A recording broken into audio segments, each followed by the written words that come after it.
welcome back to another episode of Courts This Week, your go-to source for the latest legal updates presented by Livelaw. I'm your host, Ostika Das, and I'm here to take you through the most significant updates from the week.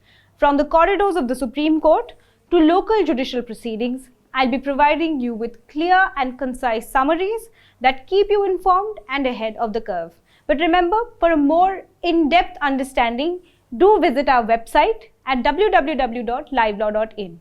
In today's episode, we cover Senthil Balaji's bail, the Badlapur sexual assault case, the Tirupati Laddoo row, the 2023 amendment to IT rules, RGNUL protests, and much more. So let's dive into the headlines.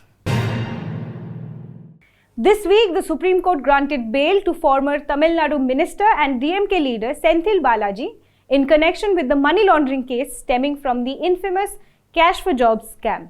Balaji, who served as the Tamil Nadu transport minister between 2011 and 2016, faces allegations of collecting bribes in exchange for job promises in the transport department. These allegations led to an enforcement directorate investigation and Balaji's arrest in June 2023. Senior advocates Mukul Rohatgi and Siddharth Luthra, appearing for Balaji, argued that the cash deposits of Rs 1.34 crore in his account were from legitimate sources such as agricultural income and MLA salary, and accused the prosecution of overlooking these facts. They also pointed to discrepancies in the evidence where a Seagate hard disk was referred to in court but an HP hard disk was recovered. The ED, represented by Solicitor General Tushar Mehta, contested these claims, arguing that the deposits had no connection to his official income and provided further documents allegedly proving Balaji's involvement in the scam. However, the Supreme Court bench of Justice Abhay Oak and Justice Augustine George Massey ultimately granted him bail, acknowledging the delay in Balaji's trial and emphasizing that stringent bail provisions should not coincide with prolonged trials. Balaji had already spent over a year in custody, and with the trial unlikely to commence soon, the Supreme Court has now ruled in his favor. In a landmark move this week, the Supreme Court directed the Delhi High Court Bar Association to introduce reservations for women in key posts. The court, hearing a petition on gender representation, emphasized the importance of empowering women within the legal profession. A meeting of the Bar Association's general body has been ordered within 10 days to consider reserving the post of treasurer for women members. The court also suggested reserving an additional post for a woman office bearer and mandated that 3 out of 10 executive committee members must be women, with at least one senior designated advocate among them. A bench comprising Justices Surya Kant, Dipankar Datta and Ujjal Bhuya expressed disappointment that since 1962, no woman has held the position of Bar Association president. The court's decision is a step forward in addressing the underrepresentation of women in legal bodies, and this move follows a previous ruling earlier this year mandating 33% reservation for women in the Supreme Court Bar Association elections. A 5-judge Supreme Court bench headed by Chief Justice D.Y. Chandrachud has voiced strong disapproval this week regarding comments made by Karnataka High Court Judge V. Shishanandan. The remarks, which refer to a Muslim-dominated area of Bangalore as Pakistan, sparked controversy when clips of the courtroom proceedings circulated online. The judge has also come under fire for making inappropriate remarks to a woman lawyer during a matrimonial dispute case. The Supreme Court, while reviewing the viral videos, stated that such remarks could harm India's territorial integrity and emphasized the need for judges to exercise restraint, especially in today's digital age, where courtroom statements can be widely disseminated.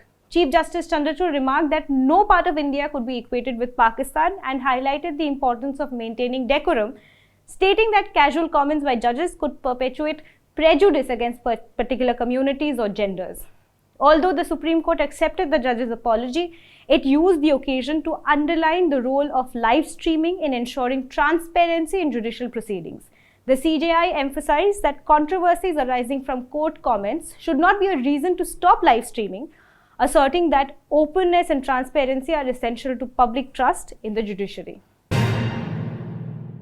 This week, the Supreme Court delivered a critical judgment in a case concerning child pornography, ruling that merely storing such material without deleting or reporting it constitutes an offence under the Protection of Children from Sexual Offences or POCSO Act.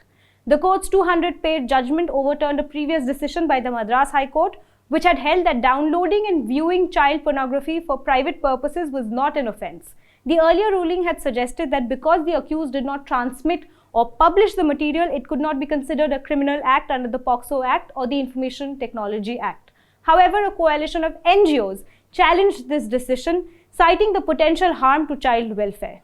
A bench headed by Chief Justice D.Y. Chandrachud has now clarified that the mere act of possessing or failing to report child pornography implies an intention to transmit it.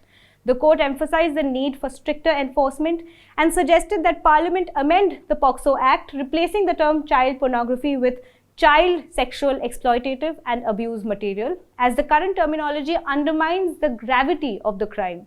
The court also stressed the importance of raising awareness among children and implementing sex education programs to further protect child welfare. In a case that has sparked significant public outrage, a petition has been filed in the Supreme Court this week concerning the alleged use of adulterated ghee, including animal fats, in the preparation of the famous Tirupati temple laddus.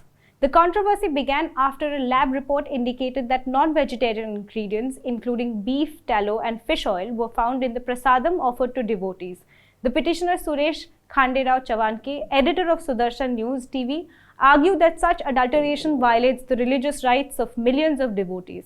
Citing Articles 25 and 26 of the Constitution, he contended that the sanctity of religious practices had been compromised and called for an independent investigation by a committee led by a retired Supreme Court or High Court judge. The petitioner also sought a probe by the Central Bureau of Investigation into the procurement of materials used in preparing the laddus. This plea follows the Andhra Pradesh government's announcement of a special investigation team to examine the issue, as well as demands from political leaders and devotees for a full audit of the temple's raw material procurement processes. The Supreme Court has been urged to act swiftly in order to safeguard the temple's religious practices and restore public faith in its administration. This week, the Supreme Court dismissed a challenge to the Punjab and Haryana High Court's decision to quash the Punjab government's notification expanding the definition of NRI in MBBS admissions.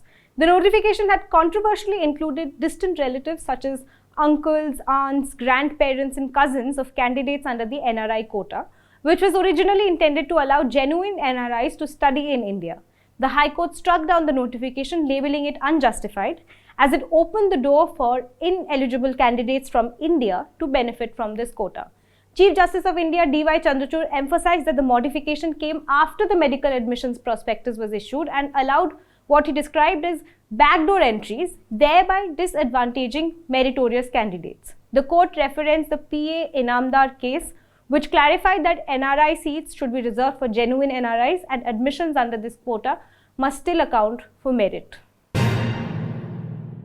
The Supreme Court this week set aside a Calcutta High Court order that directed a preliminary CBI investigation without justifying why the state police investigation was deemed unfair.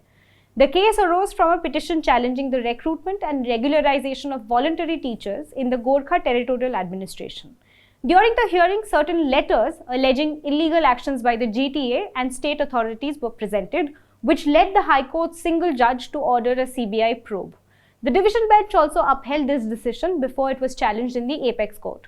The Supreme Court, through Justices B.R. Gavai and K.V. Vishwanathan, held that while the High Court can order CBI investigations under Article 226 of the Constitution, it must clearly explain why it believes the state police is incapable of conducting a fair investigation. The court warned against relying solely on letters or unverified allegations to justify a CBI inquiry and stressed that such decisions must be made in very rare circumstances. This week, the Supreme Court granted interim bail to Saumya Chaurasia, a suspended civil servant from Chhattisgarh, in a money laundering case linked to a coal scam. Chaurasia has spent over a year and 9 months in jail, and the charges against her have yet to be framed. The bench, comprising Justices Surya Kant, Dipankar Datta and Ujjal Bhuiya, granted bail without expressing any views on the merits of the case, allowing a more detailed hearing on the matter next. The court also directed that Chaurasia remain suspended from her service despite the bail and imposed additional conditions. During the hearing, Justice Bhuiya criticized the Enforcement Directorate for keeping individuals incarcerated for prolonged periods without securing convictions. He expressed concern over the low conviction rates in Prevention of Money Laundering Act cases, and Justice Datta was equally surprised that the trial had been delayed due to issues with executing warrants. This development highlights growing scrutiny, particularly by the Supreme Court, over the ED's handling of long-standing cases, where accused persons spend years in jail without trial. The Supreme Court has this week overruled a condition set by the Madras High Court that required YouTuber Felix Gerald to shut down his popular YouTube channel Red Pix 24/7 as part of his bail terms. Felix was involved in a criminal case over alleged defamatory remarks made against the judiciary and women police officers during an interview on his channel, which has over 2 million subscribers. Chief Justice D.Y. Chandrachud, along with Justices J.B. Pardiwala and Manoj Mishra, held that the condition imposed by the High Court was unrelated to the actual charges and was unnecessary. Felix's legal team, led by senior advocate Gopal Shankar Narayanan, argued that while the interview should not have been aired, forcing the YouTuber to shut down his channel as a bail condition was excessively harsh. The Supreme Court had earlier granted Felix interim bail by suspending the bail condition, and this week it made the relief permanent, allowing Felix to continue to run his channel. In an important development, the Bombay High Court has ruled in favor of comedian Kunal Kamra and media organizations, striking down the 2023 amendment to the IT rules that allowed the central government to establish fact-check units. These units were intended to identify fake or false information related to government business circulated on digital platforms. A split verdict by Justices Ajay Gadkari and Dr. Neela Gokhale had initially left the matter unresolved, with Justice Gadkari deeming the amendment unconstitutional while Justice Gokhale upheld it. The final decision came after a third judge, Justice Atul Chandurkar, sided with Justice Gadkari, leading to the amendment's cancellation. Kamra, a political satirist, argued that the rules would enable arbitrary censorship of his content, threatening his ability to share material on social media. On the other hand, the Ministry of Information and Technology defended the amendment, claiming that it would protect the public by ensuring the accuracy of information related to government affairs. However, the court found the provisions to be excessive, marking what commentators are saying is a significant victory for freedom of speech and expression online. This week, the Bombay High Court raised serious concerns about an alleged encounter in which a 24-year-old man accused of sexually assaulting 2 minor girls in a Badlapur school was shot dead by the police. His father has approached the court seeking an investigation and the registration of an FIR against the police. The court, during the hearing, questioned the handling of the incident by the police, particularly doubting whether the accused, described as weak, could have overpowered officers and fired a weapon, leading to the encounter. The court pressed the police to clarify key details about the forensic evidence, handcuffing procedures, and the medical response.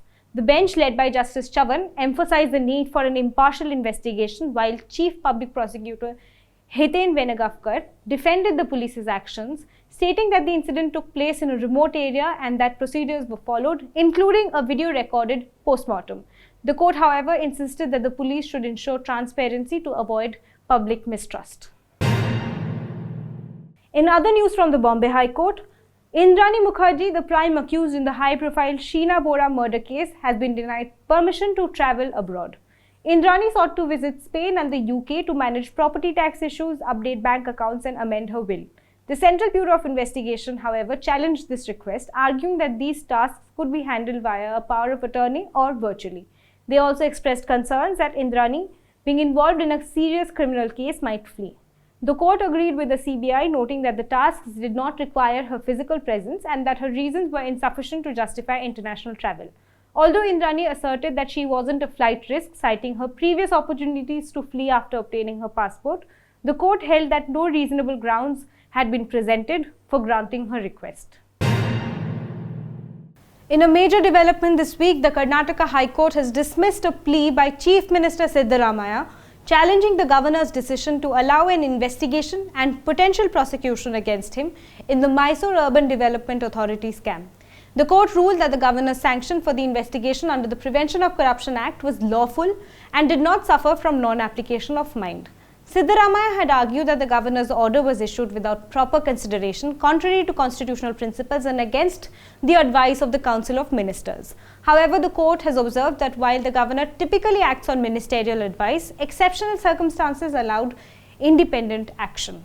The High Court has held that the reasons for the governor's decision were sufficiently recorded in official documents and has affirmed that personal hearings are not mandatory under Section 17A of the Prevention of Corruption Act.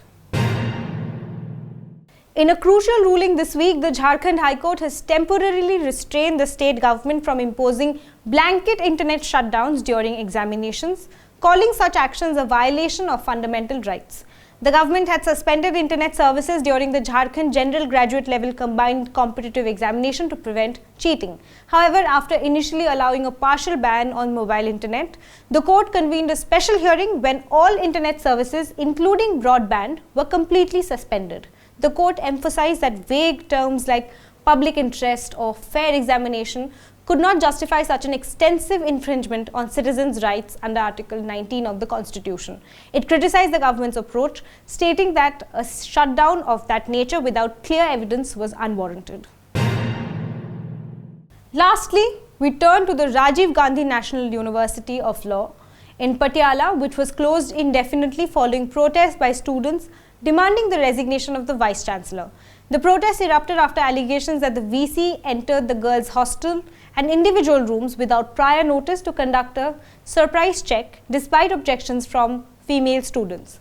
Students expressed outrage over the invasion of their privacy, with many stating that the VC's comments on their attire were inappropriate and intolerable.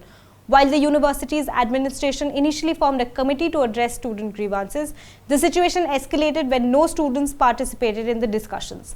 Consequently, the university was shut down as classes were boycotted. The students maintain that their protest reflects broader concerns over a pattern of inappropriate remarks and behavior by the Vice-Chancellor.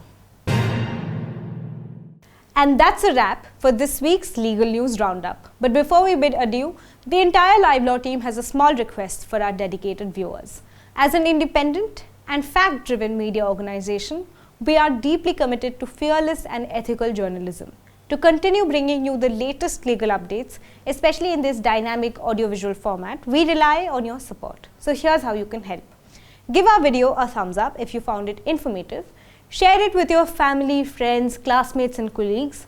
Make sure you subscribe to our YouTube channel for more insightful content. Drop your valuable thoughts and feedback in the comments below and hit that bell icon to stay updated with our latest releases. Don't forget to visit our website at www.livelaw.in for our in-depth reports and analysis. Not only this, but the LiveLaw channel offers memberships for only ₹89 per month. Become a part of LL supporters today to access exclusive perks such as loyalty badges next to your name in comments and live chat, priority reply to comments, and for our student pass audience, early access to explainers and legal updates. I'm your host Ostika Das, and it's been a pleasure bringing you this week's Legal News Roundup. Until next time, stay informed, stay engaged and stay tuned to LiveLaw. Thank you for watching.